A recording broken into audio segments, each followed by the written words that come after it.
जनता अपनी संपत्ति से क्यों वंचित है, इस बात पे हमें सोचना चाहिए। पीने का पानी भी नहीं दिया जा सकता देश में 75 साल के बाद। सिंचाई के लिए, खेती के लिए किसानों को पानी भी नहीं दिया जा सकता, बिजली भी नहीं दिया जा सकता।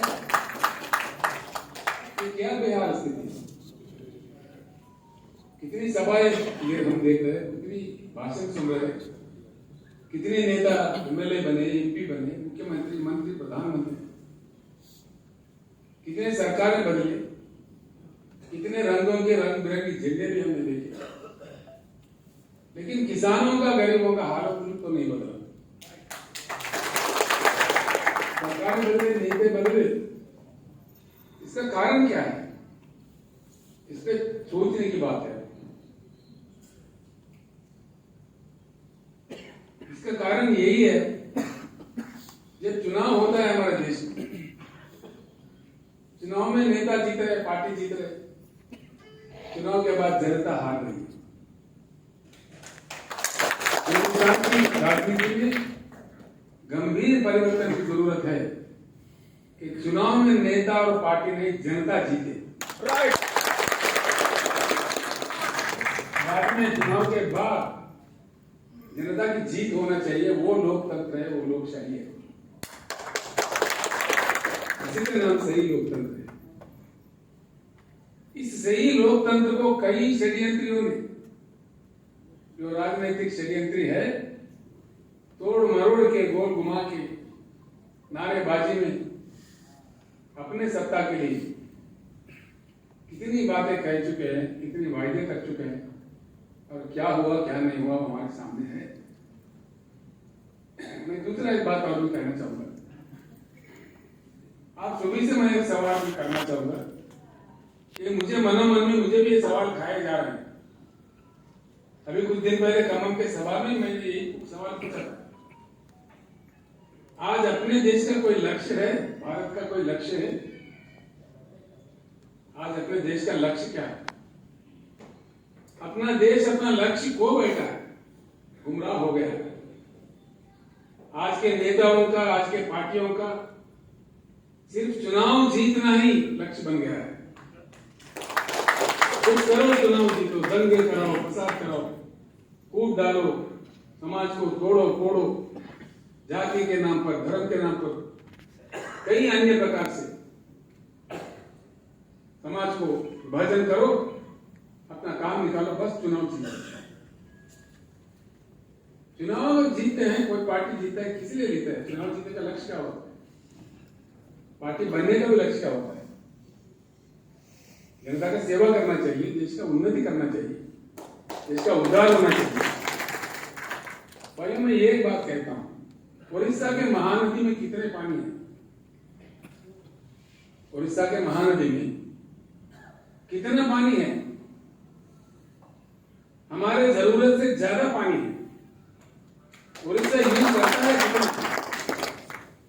25%, 30% हम यूज करते हैं, बाकी 50 साल से बह रहे हैं समुद्र में।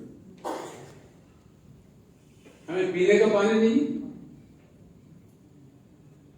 महानदी के अलावा ब्राह्मणी भी है, वैतरणी भी है, छोटे मोटे कई अन्य नदियां भी है। जा तो कहां जा रहा है पानी? ये पानी हमारे घर में नल के रूप में क्यों नहीं आ रहा? पीने के पानी का किल्लत होना चाहिए कि उड़ीसा में या देश के किसी अन्य राज्य में? 75 साल में आप इतनी लंबी लंबी भाषण देके, लंबी लंबी आश्वासन देके, कम से कम पीने का पानी नहीं देने के लायक नहीं है। ना पानी का पानी मिलता है, ना करंट मिलता है, फिर क्या मिलता है? भाषण मिलता है। बेरोजगार युवा फिर रहे, करोड़ों युवा। किसान आंदोलन करते हैं, क्यों? किसान को 13-13 महीने देश के राजधानी में, दिल्ली में आंदोलन करना पड़ता है। ये किसी देश में संभव है? सिर्फ भारत में 13-13 महीने श्रम करने की बात है। आखिरकार हुआ क्या है? 13 महीने किसानों ने आंदोलन किया, उसका नतीजा 0। एक भी समाधान नहीं मिला। एक भी समस्या नहीं सुलझा। कम से कम आज तक केंद्र सरकार से एक भी आश्वासन नहीं मिला कि देश के जनता का, देश के किसानों का, देश के गरीबों का इतना मजाक उड़ाया जा सकता है। ये मजाक नहीं है तो क्या है? ये तो खिलवाड़ है जनता के साथ, किसान के साथ। ये सारे चीज बंद होना चाहिए। इसीलिए मैंने नारा दिया है, अब की बार किसान सरकार।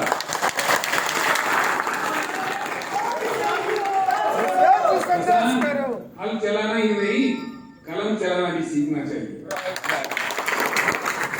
आगे चुनाव में हमारा यही नारा होगा। काफी एमएलए हम बना चुके हैं, एमपी बना चुके हैं, मंत्री, मुख्यमंत्री, प्रधानमंत्री, क्या क्या नहीं बना।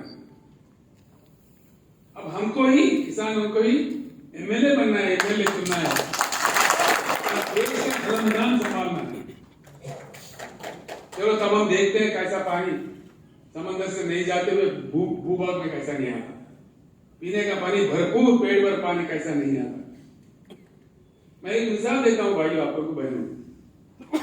8 साल पहले तेलंगाना में भी बड़ी किल्लत थी, बिजली का भी, पीने का पानी का भी, सिंचाई का पानी का भी, हर चीज के लिए हम भी यहाँ तरसते थे। तो मन से काम किए, आज यहाँ पूरा समाधान मिल गया। हर घर में, वो आदिवासी हो, बंजारा हो या बंजारा हिल के अमीर हो, सभी को एक ही तरह का पानी हर घर में नल के साथ, पूरे घर में, तेलंगाना के 100% घर में शुद्ध पानी, पोर्टेबल वाटर मिलता है। अगर ये बात तेलंगाना संभव में है, तेलंगाना में संभव हुआ है, बाकी पूरे देश में क्यों संभव नहीं? अगर ये यहाँ हो सकता है तो उड़ीसा में क्यों नहीं होगा, राजस्थान में क्यों नहीं होगा, उत्तर प्रदेश में क्यों नहीं होगा, देश की किसी अन्य जगह क्यों नहीं होगा? ये धन की बात नहीं है। अब देखिए महाराष्ट्र राज्य में सबसे ज्यादा आत्महत्या किसान कर रहा है आज के समय में। अखबारों में पढ़ते हुए शर्म से हमारा सर झुक जाता है। क्या महाराष्ट्र के पास धन की कमी है? तेलंगाना तो महाराष्ट्र से कमजोर है। यहां किसान की आत्महत्या हमने भी प्रयास करके, कृषि क्षेत्र को खड़ा करके, थोड़ी सुधार लाके यहां आत्महत्या हमने बंद किया। यहां से जो माइग्रेशन था, पलायन था लोगों का, 50% लोग पलायन होते थे महबूबनगर जैसे जिले से, सारे वापिस आ गए, सारे लोग वापिस आ गए। और आज किसान तेलंगाना का आत्महत्या नहीं कर रहे, अपने सर उठा के जी रहे हैं। ये तेलंगाना में संभव है तो महाराष्ट्र में क्यों नहीं, उड़ीसा में क्यों नहीं? ये धन की बात नहीं है, मन की बात है।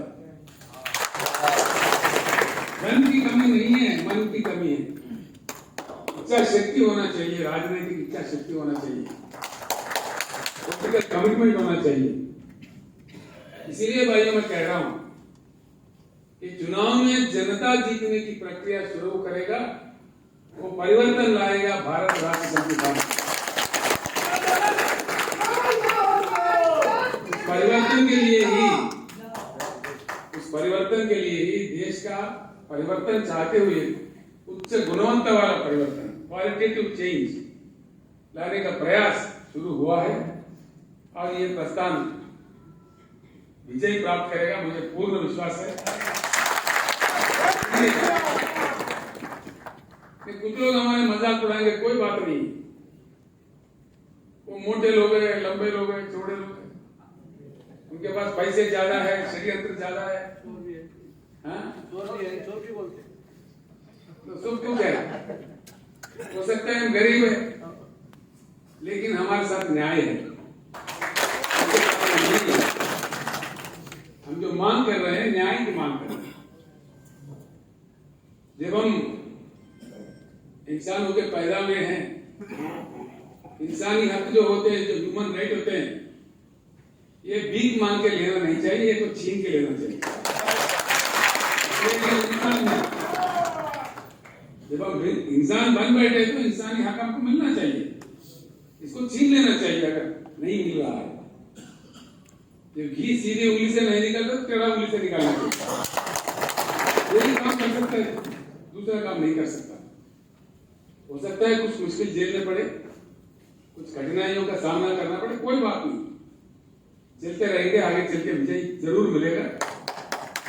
ईमानदार सोच से पूर्ण देश का परिवर्तन चाहते हुए मैं एक दो बात करके अपनी बात समाप्त करता हूं।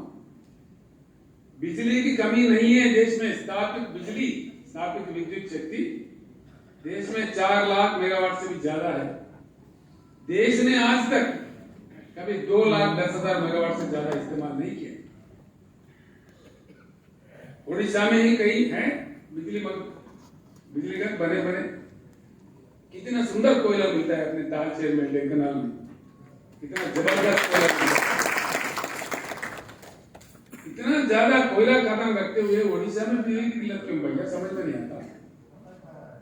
इसके लिए हम कुछ अमेरिका से भीख मांगने, किसी के सामने हाथ पसारने, इसके लिए भी हमें क्यों भीख मांगना पड़ता है? इसमें भी क्यों शॉर्टेज होता है? जो संपत्ति, यही कह रहा था, संपत्ति हमारे पास है। हमारे तालचेर में, हमारे ढेंकनाल में कितना जबरदस्त वर्ल्ड क्लास कोयला है। क्या हो रहा है उस कोयला का? आज जो नीति चल रही है देश में, जो जहां नुकसान आता है ठोक दो जनता को। Socialisation of the losses, privatisation of the profits. समझ गए आपने? आज जो हो रहा है देश में, मैं आपसे कह रहा हूं, socialisation of losses and privatisation of profit. जहां नुकसान हो रहा है बता दो, नुकसान हो रहा, गैस बढ़ाओ, तेल बढ़ाओ, पेट्रोल बढ़ाओ, जनता का जेब काटो। जहां नुकसान होता है जनता के लिए, जनता के सर पे जाएगा नुकसान। जहां फायदेमंद चीजें, दो अदानी को दो, अंबानी को दो, टाटा को दो, बिरला को दो। This is what is happening in this country. यही तो चल रहा है। इस विश्व वाले से, इन षड्यंत्रियों से देश को बचाना है, देश को निकालना है। काफी समय हो चुका है। इसी के लिए शुरू हुआ है भारत राष्ट्र समिति। कभी कभी मुझे भी आश्चर्य होता है, जिस प्रकार का मुझे टेलीफोन्स आ रहे हैं, जिस प्रकार का रिस्पांस मिल रहा है बहुत राज्यों से। आपने तो कई बड़ी नेता लोग, कई बार जयराम पंगी जी जो 3 बार 4 बार एमएलए रह चुके हैं, एमपी भी रह चुके हैं, मंत्री भी रह चुके हैं। गुमान जी का तो लाजवाब नेता है, उनके बारे में मुझे बताना मच्छर नहीं रहेगा। इसलिए इतना उड़ीसा में कोई ऐसा आदमी ना हो उनको नहीं जानता। इतने सीनियर नेता, इतना लंबा उनका पॉलिटिकल करियर है और स्पॉटलेस कैरेक्टर है गुमान जी का। ये जयराम जी इतने बड़े दिल वाले हैं। मैंने पूछा, बात हो रही थी तो जयराम जी बताया, साहब गिरिधर साहब इतने अच्छे कैरेक्टर वाले हैं, मैं उनका विरोध करता था तभी भी दिल्ली जाता तो उन्हीं के घर रुकता था, मैं वही रहता था। हमारा ख्याल है, मतलब इतने महान इनका कैरेक्टर है। अब इतने सारे लोग आए हैं, मुझे बहुत हिम्मत बढ़ी है। 1000 हाथियों का हिम्मत आज मुझे आया। इतनी ज्यादा लोग उतनी दूर से, उड़ीसा से इतना कष्ट उठा के आपने हैदराबाद आए। ये हमारे भाग्य है कि आप इतने लोग BRS दफ्तर में कदम रखे हैदराबाद में। ये अच्छी बात है, अच्छी शुरुआत।